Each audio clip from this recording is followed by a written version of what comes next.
Jey Uso nggak ikut alur cerita Bloodline. WWE tidak perpanjang kontrak Dev Rebel. Update cedera Charlotte Flair. Dan masih banyak lagi. Selamat datang di Extra News, di mana kita akan bahas berita-berita terkini tentang WWE. Sebelum kita lanjut, aku pengen kalian like dan share video ini ke teman-teman kalian yang suka WWE. Dan jangan lupa subscribe, soalnya channel ini upload video berita setiap hari. Jey Uso nggak ikut alur cerita Bloodline. Jey Uso bilang dia nggak tahu gimana cara dia bakal balik lagi ke alur cerita Bloodline.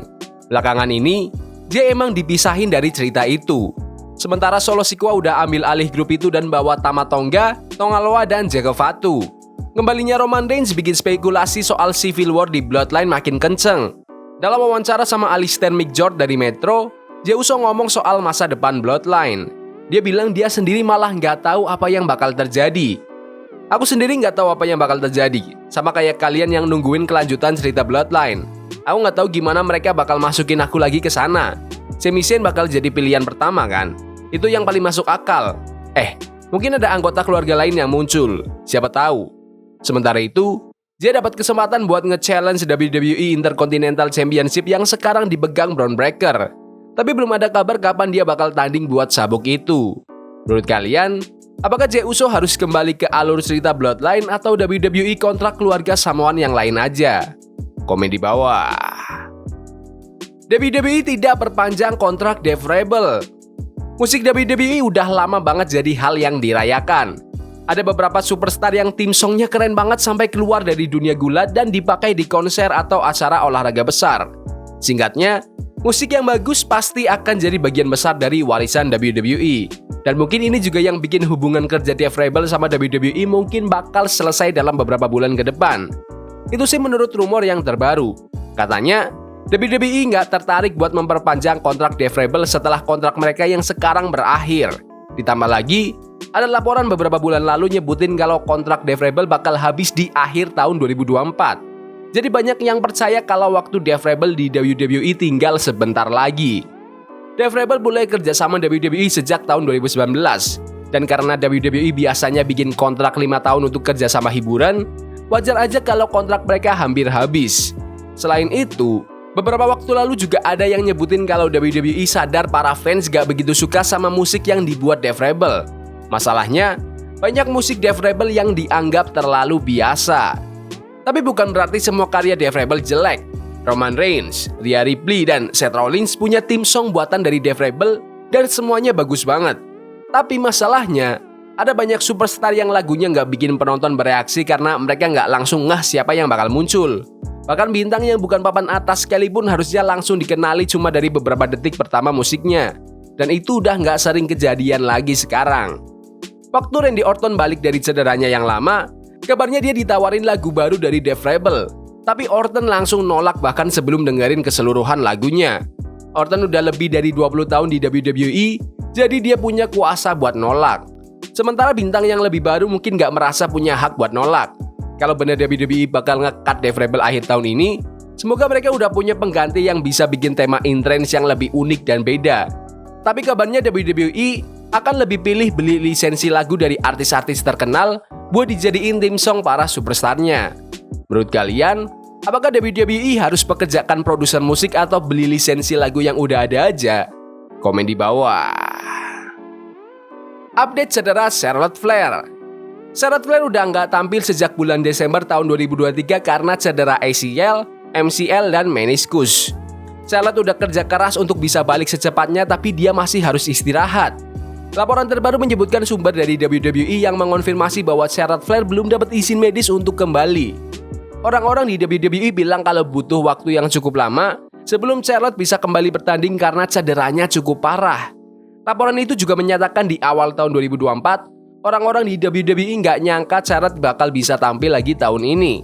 Tapi, mereka juga bilang kalau ada yang bisa mengalahkan estimasi waktu pemulihan, itu pasti Charlotte Flair. Laporan itu juga menyebutkan salah satu sumber dari WWE yang bilang kalau sampai Charlotte dapat izin medis, kemungkinan besar gak akan ada rencana kreatif yang disusun untuknya. Menurut kalian, lawan siapa nih yang cocok buat Charlotte waktu dia kembali? Komen di bawah. CM Punk janji akan buat Drew berdarah di Bad Blood. Dalam segmen pembuka Raw hari ini, CM Punk promo bicarain soal pertandingan Hell in a Cell-nya yang akan datang melawan Drew McIntyre. Babak ketiga perseteruan antara Punk dan McIntyre diumumkan di Raw minggu lalu setelah Scottish Warrior menyerang Punk seminggu sebelumnya.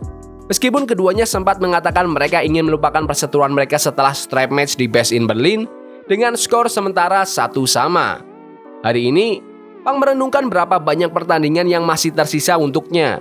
Dia bilang meskipun dia datang kembali ke WWE bukan untuk mencari teman, dia juga tidak berniat membuat musuh bebuyutan.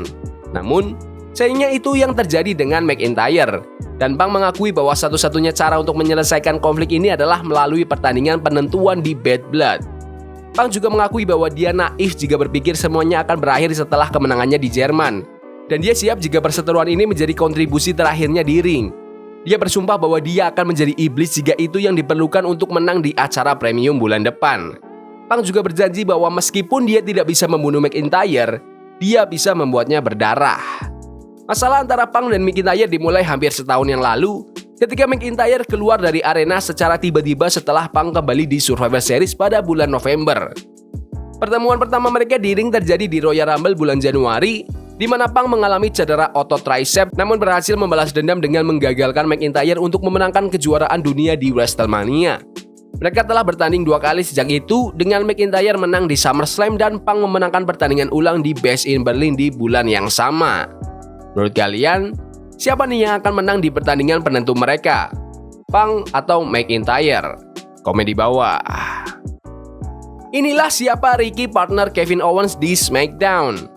Ricky, yang juga dikenal sebagai Ricky Gibson di panggung independen, mendapat momen spesial di episode SmackDown minggu kemarin. Awalnya, dia muncul sebagai partner Kevin Owens sebelum akhirnya Randy Orton datang untuk bergabung dengan Owens.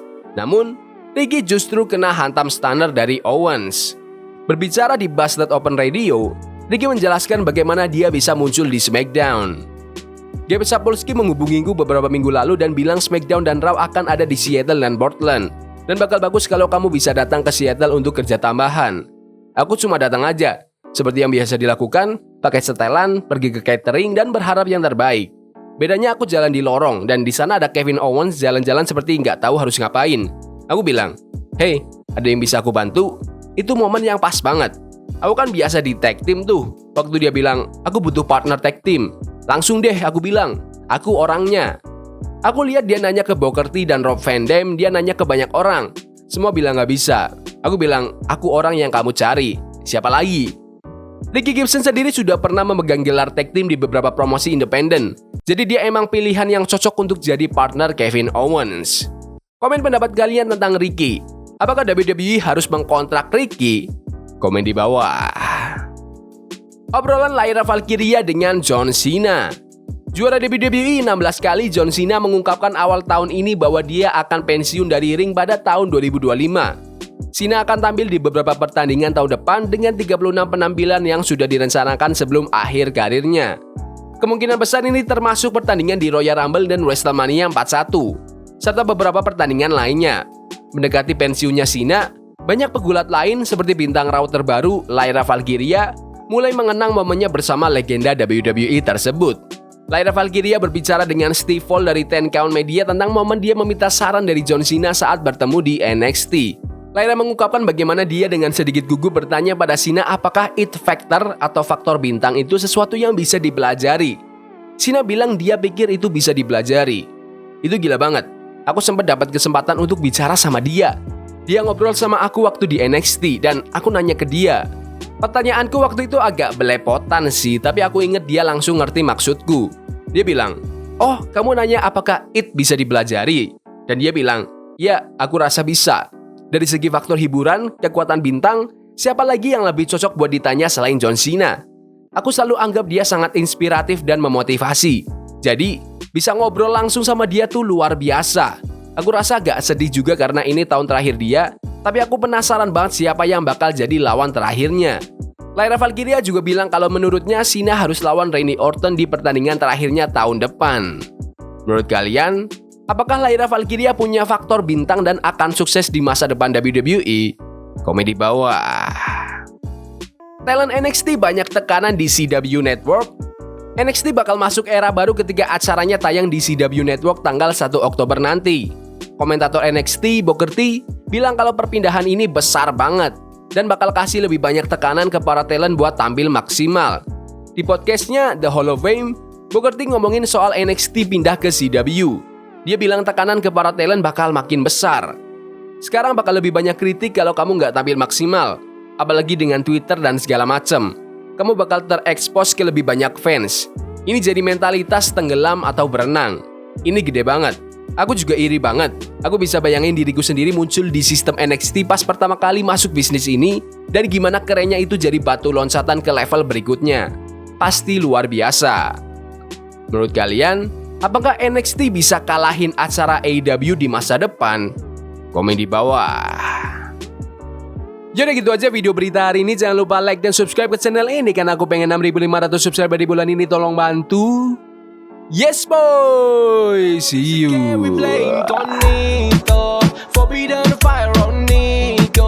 Burning for love we can hold. I wish we were